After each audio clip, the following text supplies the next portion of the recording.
Assalamualaikum warahmatullahi wabarakatuh. Perkenalkan, kami dari kelompok 6 akan mempresentasikan tentang ingatan dan intelijensi. Pengertian ingatan atau memori, menurut Carlito, mengingat adalah perbuatan menyimpan hal-hal yang sudah pernah diketahui untuk pada suatu saat lain dikeluarkan dan digunakan kembali. Ingatan dapat dibedakan dari 3, yaitu ada short-term memory, long-term memory, dan sensory memory. Atkinson berpendapat bahwa para ahli psikologi membagi 3 tahapan ingatan, yaitu memasukkan pesan dalam ingatan, penyimpanan ingatan, dan mengingat kembali. Walgito yang menjelaskan bahwa ada 3 tahapan mengingat, yaitu mulai dari memasukkan informasi atau learning, menyimpan atau retention, menimbulkan kembali atau remembering. Lebih jelasnya lagi adalah sebagai berikut. Yang pertama, fungsi memasukkan pesan dalam ingatan atau encoding. Jadi, encoding merupakan suatu proses mengubah sifat suatu informasi ke dalam bentuk yang sesuai dengan sifat-sifat memori organisme. Proses pengubahan informasi ini dapat terjadi dengan 2 cara, yaitu tidak disengaja dan disengaja. Tidak sengaja yaitu apabila hal-hal yang diterima oleh indranya dimasukkan dengan tidak sengaja ke dalam ingatannya. Kemudian yang sengaja yaitu bila individu dengan sengaja memasukkan pengalaman dan pengetahuan ke dalam ingatannya. Yang kedua adalah fungsi menyimpan atau storage. Fungsi dari ingatan adalah mengenai penyimpanan terhadap apa yang telah diproses dalam encoding. Masalah interval dapat dibedakan atas lama interval dan isi interval. Lama interval yaitu berkaitan dengan lamanya waktu pemasukan bahan, dan isi interval yaitu berkaitan dengan aktivitas-aktivitas yang terdapat atau mengisi interval. 3. Fungsi menimbulkan kembali atau retrieval adalah berkaitan dengan menimbulkan kembali hal-hal yang disimpan dalam ingatan. Mekanisme dalam proses mengingat kembali sangat membantu organisme dalam menghadapi persoalan sehari-hari. Menimbulkan kembali ingatan yang sudah disimpan dapat menggunakan cara yang pertama, recall, yaitu proses mengingat kembali informasi yang sudah dipelajari di masa lalu tanpa petunjuk yang dihadapkan pada organisme. Yang kedua, recognize, yaitu proses mengenal kembali informasi yang sudah dipelajari melalui petunjuk yang dihadapkan pada organisme. Yang ketiga, reintegratif, proses pengingat dengan menghubungkan berbagai informasi menjadi suatu konsep atau cerita yang cukup kompleks. Ketiga kemampuan tersebut antara individu satu dengan individu lain tidak sama, bahkan pada individu yang sama belum tentu memiliki kesamaan dalam ketiga kemampuan tersebut. C. Pengertian intelijensi. Dalam hal definisi, terdapat banyak definisi yang dikemukakan oleh para ahli dengan beberapa variasi berbeda. Yang pertama, menurut Tom Burke, intelijensi adalah ukuran bagaimana individu berperilaku. Intelijensi diukur dengan perilaku individu, interaksi interpersonal, dan prestasi. Intelijensi dapat didefinisikan dengan cara yang pertama, kemampuan berpikir abstrak, yang kedua, kemampuan mempertimbangkan, yang ketiga, kemampuan beradaptasi dengan lingkungan, yang keempat, kemampuan total individu untuk bertindak dengan sengaja dengan cara rasional dalam lingkungan. 2. Menurut Freeman, intelijensi mempunyai pengertian. Yang pertama, intelijensi adalah adaptasi atau penyesuaian individu ke seluruh lingkungan. 2. Intelijensi adalah kemampuan untuk belajar. 3. Intelijensi adalah kemampuan berpikir abstrak. 3. Menurut Winkel, intelijensi dapat diberikan pengertian luas dan sempit. Dalam arti luas, intelijensi adalah kemampuan mencari prestasi di sekolah. Dalam arti sempit, intelijensi mempunyai pengertian yang sama dengan kemampuan intelektual atau kemampuan akademik. Teori intelijensi. Beberapa ahli mencoba memberikan penjelasan teoritik mengenai intelijensi. Berikut ini nama-nama para ahli dan penjelasan mereka. Yang pertama, Louis Terman. Pada tahun 1900, Terman melanjutkan kerja yang dilakukan oleh Binet dalam melakukan pengukuran intelijensi dengan mempertahankan konsep Binet mengenai usia mental.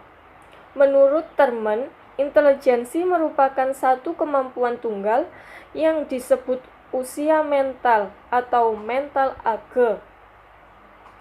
Usia mental adalah kemampuan yang seharusnya dimiliki rata-rata anak pada usia tertentu. Di samping usia mental, dikenal pula konsep usia kronologis atau chronological age. Chronological age adalah usia anak menurut perhitungan kalender. Sedangkan ukuran intelijensi atau intelligence quotient merupakan rasio perbandingan antara rasio mental dengan usia kronologis. Yang kedua, Charles Sparman pada tahun 1927, menurut Sparman, intelijensi bukanlah kemampuan tunggal, melainkan terdiri dari dua faktor, sehingga teorinya dikenal sebagai teori intelijensi dwifaktor atau bifaktor. Kecerdasan dapat dibagi menjadi dua, yaitu kecerdasan umum atau general ability dan kecerdasan khusus atau specific ability, sehingga intelijensi mempunyai dua faktor. Dua faktor itu adalah faktor yang bersifat umum atau general factory, atau yang bersifat khusus atau specific factor. Faktor umum mendasari semua tingkah laku, sedangkan faktor khusus hanya mendasari tingkah laku tertentu. Sternberg 1931. Menurut Sternberg, intelijensi mempunyai 3 bagian, yaitu konseptual, kreatif, dan konstektual. Konseptual adalah komponen memperoleh informasi yang mempunyai 3 fungsi, yaitu komponen pengaturan dan pengontrolan, komponen pelaksanaan, dan komponen untuk memperoleh informasi baru. Kedua, kreatif merupakan kemampuan seseorang untuk menghadapi tantangan baru secara efektif dan mencapai taraf kemahiran dalam berpikir, sehingga mudah berhasil mengatasi segala permasalahan yang muncul. Ketiga, kontekstual adalah kemampuan untuk menempatkan diri dalam lingkungan yang memungkinkan akan berhasil, menyesuaikan diri dengan lingkungan dan mengadakan perubahan terhadap lingkungan bila perlu, misalnya memilih kasus menyelesaikan dengan lingkungan kerja baru dan melincahkan pergaulan sosial. 4. Louis L. Thurston 1938 memandang intelijensi bersifat multifaktor. Menurut Thurston, tidak ada faktor G seperti dalam teori Sparman. Kemampuan umum bukanlah faktor G, melainkan kombinasi faktor-faktor C. Faktor C adalah kemampuan mental utama yang merupakan kombinasi dari tujuh faktor umum. Oleh karenanya, teori Thurston kadang dikenal sebagai teori kemampuan mental utama. Menurut Anastasi dan Urbina, penalaran verbal, kelancaran kata, angka, ruang, memori asosiatif, kecepatan perseptual, dan induksi atau penalaran umum. Makasih. 5. J.P. Guilford tahun 1967. Menurut Guilford, faktor yang membentuk intelijensi bukan hanya satu faktor, Terman, 2 faktor, Sparman, 3 faktor, Sternberg, atau 7 faktor, Thurston, melainkan 120 faktor, dan dari 120 faktor itu merupakan kombinasi dari 3 dimensi. 6. Howard Gardner tahun 1983.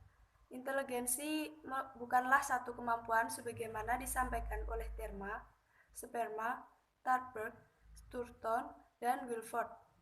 Intelijensi merupakan kemampuan ganda Kemampuan ganda dalam inteligensi menurut Gardner terdiri dari 9 kemampuan, yaitu linguistik, matematis, ruang, kinestetik, musikal, interpersonal, intrapersonal, naturalis, dan eksistensial. Sekian dari kelompok 6. Terima kasih. Wassalamualaikum warahmatullahi wabarakatuh.